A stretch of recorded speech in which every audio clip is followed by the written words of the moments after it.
Hey everybody, my name is Will, and today I am doing a solo hike up to the top of Governor's Peak in the Hells Canyon wilderness just northwest of Phoenix, Arizona. I've been hiking for about a mile now, and I'm literally the only person here. And it got me thinking, a lot of us go to natural spaces looking for solitude, serenity, an escape from the day-to-day minutia of modern life. But in a lot of natural spaces, it's not uncommon to see something that on Instagram has kind of become a trope where they call it Instagram versus reality, right? Where a travel influencer will post this very serene, very beautiful looking space. And then it cuts to the reality, which is the fact that there's, theme park style crowds all around them. As you can see around me though, there's nothing. No noise, no nothing. And that is because I am in a place called a wilderness area. According to the University of Montana, there are 840 wilderness areas throughout the United States, protecting 112 million acres of land all across the country. Some of these wilderness areas are protected by the National Park Service. Some of them are protected by the U.S. Forest Service.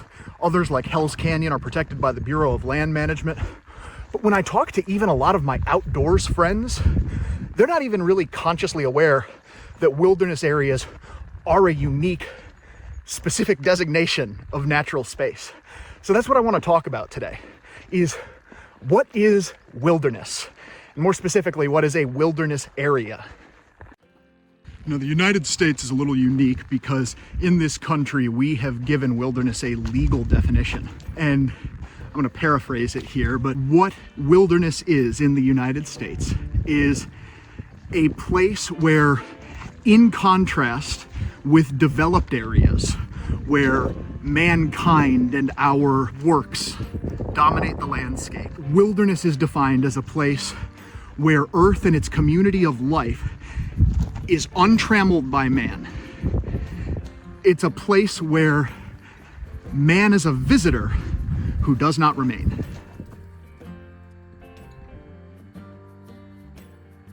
Now that definition comes from the Wilderness Act of 1964, which is one of the most important pieces of legislation you've never heard of. It was a bipartisan piece of legislation and literally only received one no vote in the House of Representatives. And the Wilderness Act came at a time of great change, not just in the United States, but throughout much of the world. Cities were growing, they were developing everywhere. New economy, new jobs, new residential areas were growing. And with that growth came new pollutants and new encroachments into non-developed spaces. In the 1950s, 1960s, a lot of environmental conservationists across America were starting to recognize that even places that had already been designated as natural spaces, like national parks, like national forests, were suffering the adverse impacts of development. And they recognized that there needed to be a new kind of area where nature would continue to reign supreme. And nature really does reign supreme in wilderness areas. There is no economic activity, no commercial activity of any kind permitted in wilderness areas. There's not even paved roads in wilderness areas. No motorized vehicles are permitted. Not even ATVs, not even, automated drones that fly in the sky. They're all forbidden. In a wilderness area, you are just here as a visitor. It's just you and the trail. Now, when we talk about wilderness, it's sometimes common to hear people use expressions like, oh, this place feels pristine, or it seems untouched by man. And I think it's important to recognize and understand that there are very few places on this planet that actually meet that definition.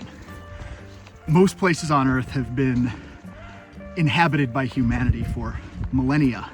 And in wilderness areas throughout the state of Arizona alone, there's petroglyphs and cliff dwellings that are tangible evidence that these places have been inhabited by the Hukam and the ancestral Puebloans for centuries, and their descendants still live here. There's even other examples too. in Isle Royale in Michigan, or Shenandoah in Virginia, places where fishermen and farmers were forced off their land because the government wanted to build national parks in those areas. So ironically, what this means is that sometimes wilderness can be every bit as artificial as the artificial world that it's trying to offer refuge from. The history of wilderness and the idea of wilderness is complex, and I don't claim to be an expert by any means, but here's what I do know. Wilderness areas reflect something we all know to be true.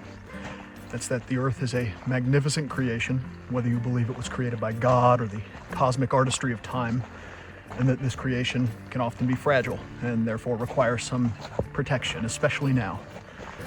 And there's some natural spaces that exist primarily as places of recreation and education, like a lot of the more popular national parks. I think that's fantastic. I think it's important to have places that get people excited about the outdoors, excited about ecology, wanting to know more about it, wanting to experience it. Wilderness areas are something different. Wilderness areas are a place that we've decided we will not develop into.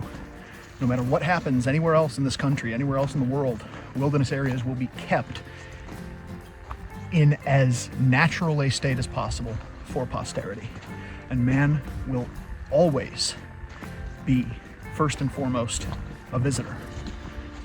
So that we can come to these places and be humbled by them. So that we can come to these places and see them, experience them in much the same way they've always existed. These places will continue to exist, will continue to look the way they have long after you and I are gone. Personally, I think that's pretty cool.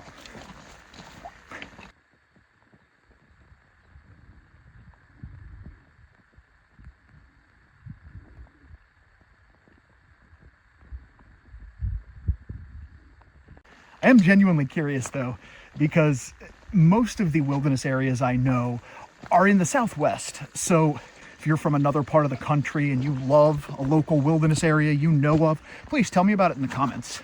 I'd like to know more about other parts of the country beyond my home region. Tell me what your favorite one is and why, if you have one. Thanks for watching.